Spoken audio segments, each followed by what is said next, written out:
Hoje nós vamos falar sobre as estruturas internas da Terra e um pouco como a Terra se formou. Então, quando a gente pensa, como é que o nosso planeta se formou?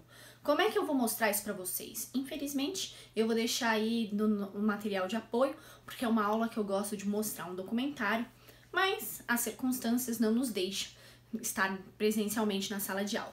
Então, eu vou colocar para vocês no material de apoio para quem tiver a curiosidade e quiser ver como que a Terra se formou, tá? Agora, quando a gente pensa no nosso planeta e a gente pensa no Brasil, é a maior mentira quando a gente fala: eu vou cavar e vou chegar no Japão ou vou chegar na China.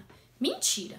Porque se a gente pudesse cavar o nosso planeta e a gente chegaria no oceano e não no Japão, nem na China. Então, falar que do outro lado do mundo, exatamente que o Brasil é o Japão ou a China?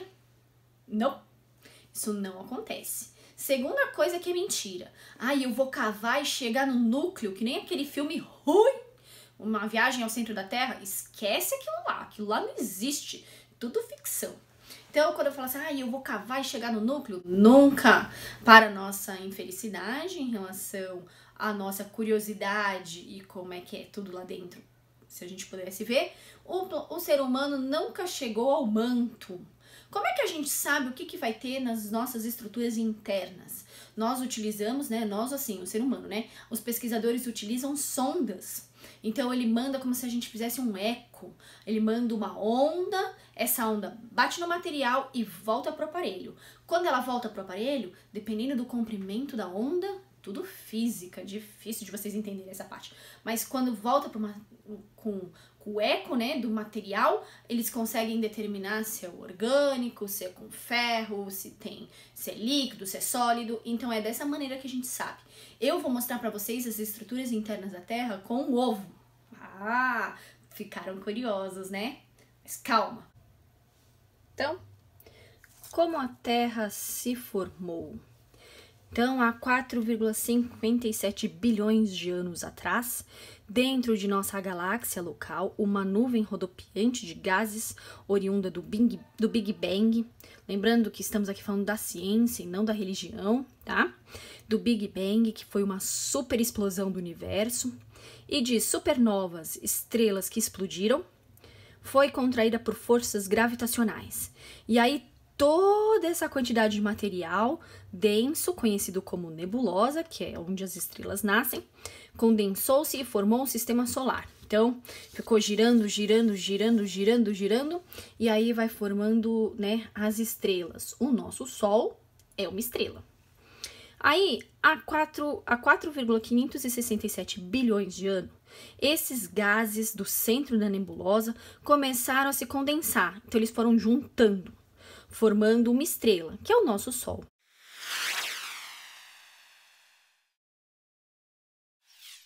Os planetas formaram-se a partir dos gases e da poeira remanescente do que sobrou. Como o Sol evaporou o gelo e os gases próximos a ele, os planetas de rochas densas foram criados perto do Sol, enquanto os que estão mais longe são gasosos e gelados. Então, essa bola aqui grandona é o nosso Sol se formando. Tudo que está aqui é gás e poeira e rochas, tá? Aí, há 4,565 bilhões de anos, a Terra começou a vida como uma bola de rocha incandescente. Então, as rochas começaram a se bater assim e foi juntando. Só que é muito quente, nós estamos falando de 5.000 graus Celsius. Muito quente. Então, não tinha vida, não tinha água, não tinha nada. Era só rocha. Pequenos corpos rochosos, conhecidos como esses pequenos planetinhas, foram dando origem a uma grande massa, tá? A Terra vai fazer esse movimento, por 10 milhões de anos, só de rocha batendo e se formando, tá? Quando a superfície começou a esfriar, o material do interior, ainda quente, foi liberado de uma forma gasosa para criar a atmosfera. Então, a rocha começou a esfriar e o calor dessa rocha com esses gases foi saindo e foi envolvendo a Terra, que é isso que a gente criou, a atmosfera, tá? Quando a gente pensa assim, mas a Terra, né, formou depois de... virou assim, água logo depois? Não, tá? Aí a gente vai ter um monte de formação de erupção vulcânica, de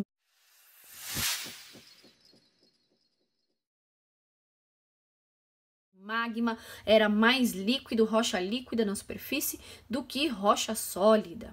Tá? O que é esse momento aqui? É a formação da Lua. Então, um outro planeta, quase, bem menor, né? Mas um outro planeta se chocou com a Terra. E aí, a gente vai ter uma destruição dessa área aqui. Quase o planeta inteiro, na verdade. E aí, a gente vai ter uma parte do material desse outro corpo celeste se envolvendo com a Terra, uma parte da Terra se envolvendo com esse material celeste e formou a nossa Lua. Então, a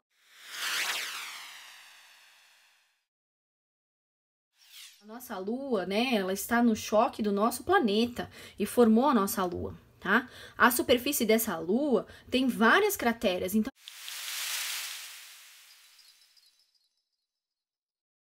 quando você olha para a lua cheia e você fala, eu vejo um coelho, eu vejo um dragão, na verdade você está vendo as sombras das crateras que foram formadas por esse impacto, né? E aí a gente vai ter a formação do planeta, né? Mais conhecido como uma superfície rochosa sólida, tá? Muitos vulcões. Aí, há 4,5 bilhões de anos, a gente vai ter tanto vulcão, mas tanto vulcão, que a atmosfera é tóxica para nós. Então, vai ter dióxido de carbono, que é o que a gente libera na nossa respiração, a gente inspira oxigênio e libera dióxido de carbono, e a gente vai ter vapor de água, porque esses choques que vêm com esses corpos celestes, os cientistas acreditam que são eles que trouxeram cristais de gelo, que foi chocando, e aí a gente vai ter a água, tá? Então, o gelo desprendido de cometas que caíram na superfície da Terra levou à criação dos primeiros oceanos. Nós estamos falando de 4,3 bilhões de anos atrás, né? O oxigênio que evaporou desse gelo, né, dessa água, vai se transformar na atmosfera um pouco mais úmida. E aí a gente vai ter, há 3,65 bilhões de anos atrás, uma Terra parecida com isso aqui. Então, o oceano, né? É claro que disso daqui para isso aqui, passou mais de quase 1 bilhão de anos. Nós estamos falando de muito tempo, né? Então, a gente vai ter um continente, né, uma crosta continental, que são esses continentes aqui, que não tem nada a ver do que é hoje, né? E a gente vai ter o oceano. O oceano tem um papel crucial de esfriar, né, a crosta para poder formar os continentes. Senão a gente teria só a água e não teria os continentes. E aí tem uma coisa importante, o nosso núcleo da Terra, né, ele ainda está girando e esse interior da Terra é muito quente. Então faz com que a gente tenha vulcões o tempo todo, que a gente tenha uma série de modificações do nosso planeta que vai acontecer até hoje. E aí a gente vai pensar nos terremotos, a gente vai pensar nos vulcões, que são consequências do nosso movimento, né, do nosso planeta, tá? Aí como é que a gente pode pensar o que é dentro do nosso planeta, né? Então a gente vai ter aqui o núcleo da Terra, né? Nós estamos falando de muito calor, as temperaturas no núcleo podem atingir 4.700 graus Celsius. Ele é formado de níquel e ferro, é uma liga sólida, ele é sólido. Nós estamos falando de planetas rochosos com núcleo sólido, de rocha, tá? Formado de níquel e ferro. Aí nós vamos ter o manto, né? A gente vai ter uma estrutura que a gente também chama de núcleo externo, mas depois a gente vai ter o manto, que é rocha líquida. Aí nós estamos falando de temperaturas de 3.500 graus, ele forma o magma é uma rocha líquida e meio, digamos assim, gelatinosa, é a lava do vulcão. Quando o magma sai para a superfície, é a lava do vulcão. E a gente vai ter a crosta da Terra, tá? Então, quando a gente pensa nessa estrutura, a gente tem que pensar no ovo.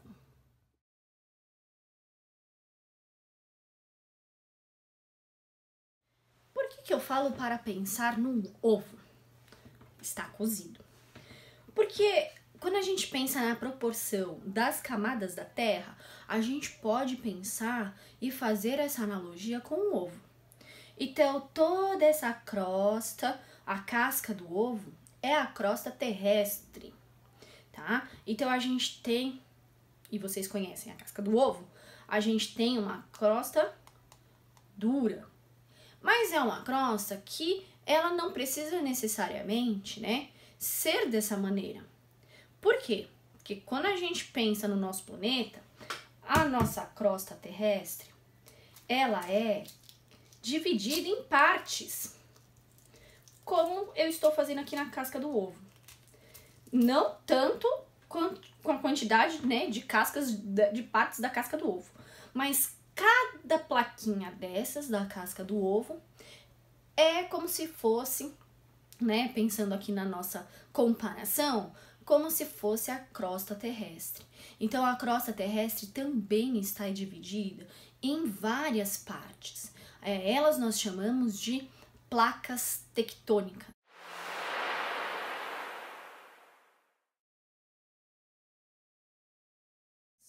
Então, o Brasil fica numa placa tectônica, a Europa fica em outra placa tectônica, e assim a gente vai ter a movimentação dessas placas. Porque o núcleo lá dentro do nosso planeta, ele gira. Então, ele faz essa massa do manto girar e faz as nossas placas tectônicas se movimentarem.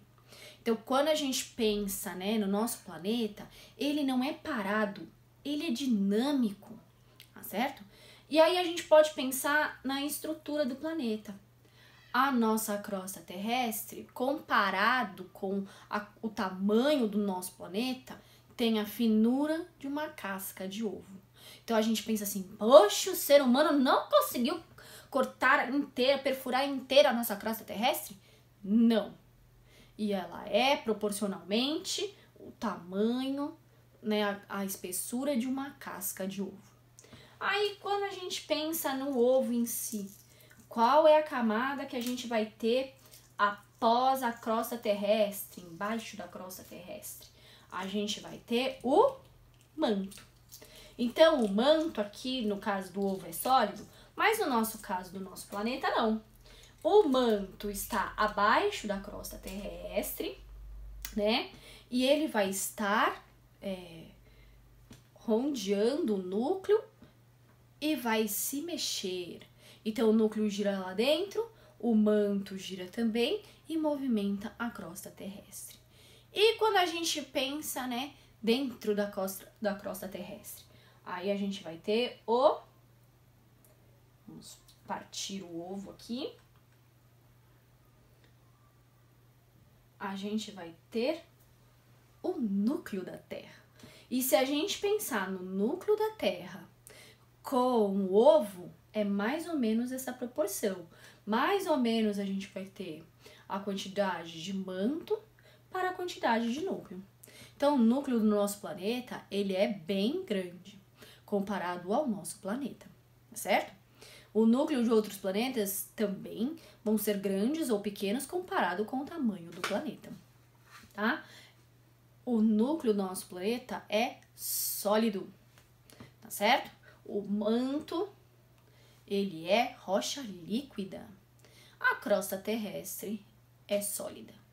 Então, essa é a estrutura interna da Terra.